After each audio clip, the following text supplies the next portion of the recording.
For the audio and visual portion of my final paper on civil disobedience, I will be providing slides with images that are important to my paper, as well as reading the paper aloud for each slide. Thank you.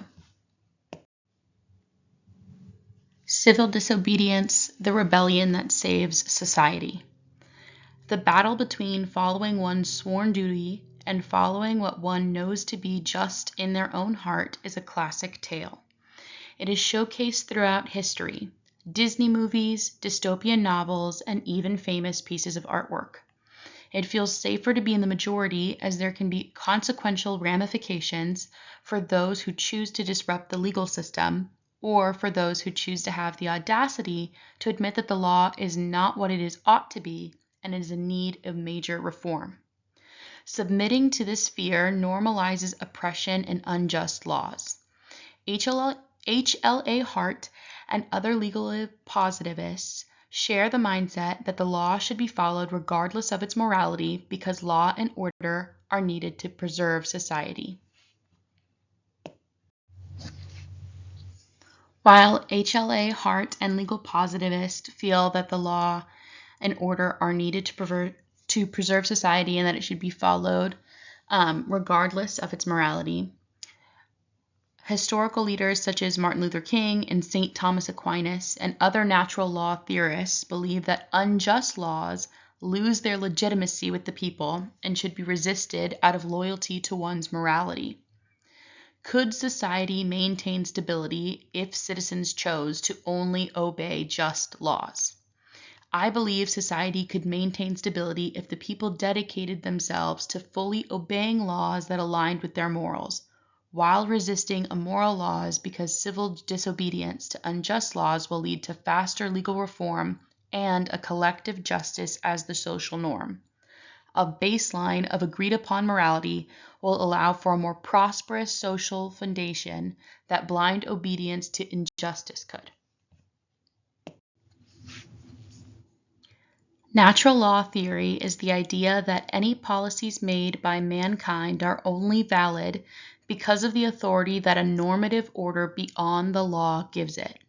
Normative order typically refers to morality, reason, or the common good.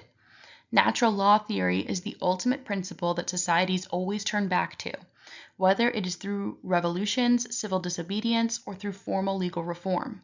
Eventually, citizens decide what the law should be is too far from what it actually is.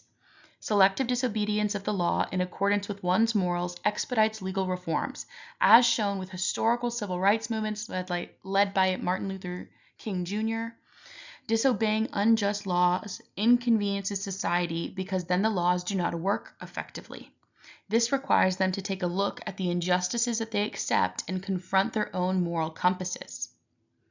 As more people look within their hearts, choose morality over law, and join the civil disobedience movement, the government is not able to enforce their written policies without getting backlash from their citizens. The government wants to avoid the negative consequences of this backlash, so they start the reform process sooner rather than later. However, if civil disobedience did not occur, unjust laws would continue to be in effect and collective morality would crumble if no one challenged injustice. The civil rights movement, Antigone, and the Nuremberg trials are all commonly cited examples of natural law taking place. Yet there are other prominent moments in history that also display the importance of civil disobedience and natural law theory, such as the women's suffrage movement in the United States and the United Kingdom. For centuries, women were seen as less than and considered as property belonging to their male counterparts, both socially and legally. Women could not vote, own property, or pursue an education on their own terms. If women obeyed these laws, they would still be considered second-class citizens with no fundamental rights granted to them.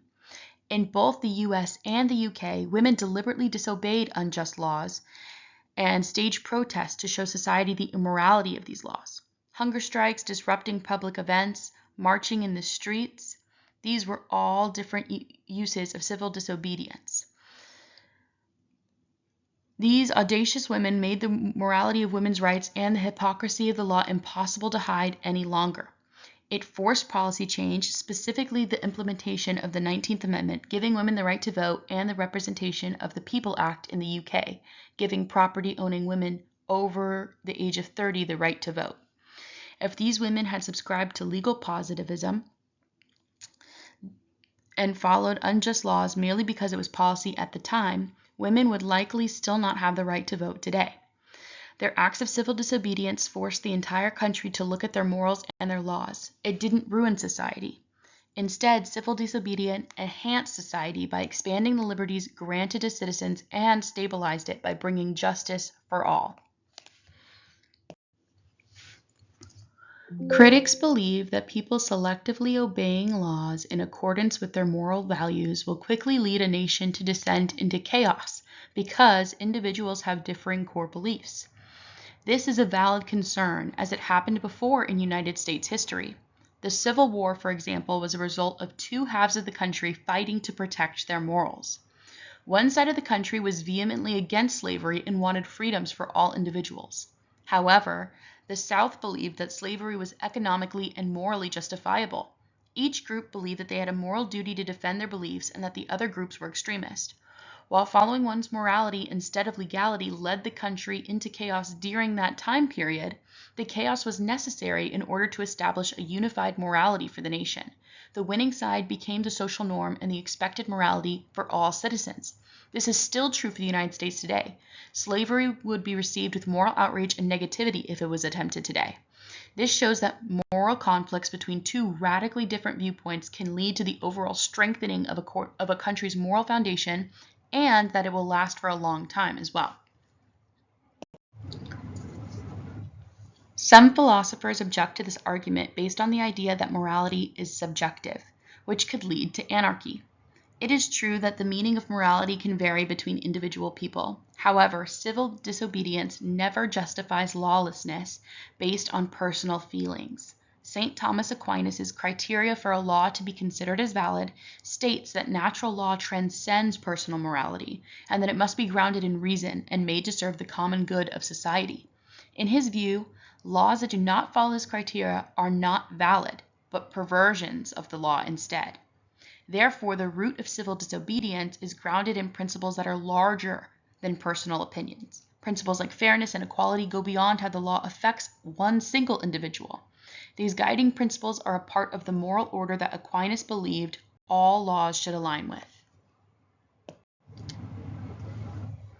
From civil rights movements of the past all the way to the current moral and political matters of today, such as the No Kings protest against the current United States government administration, civil disobedience has been the key to forcing legality and morality to align.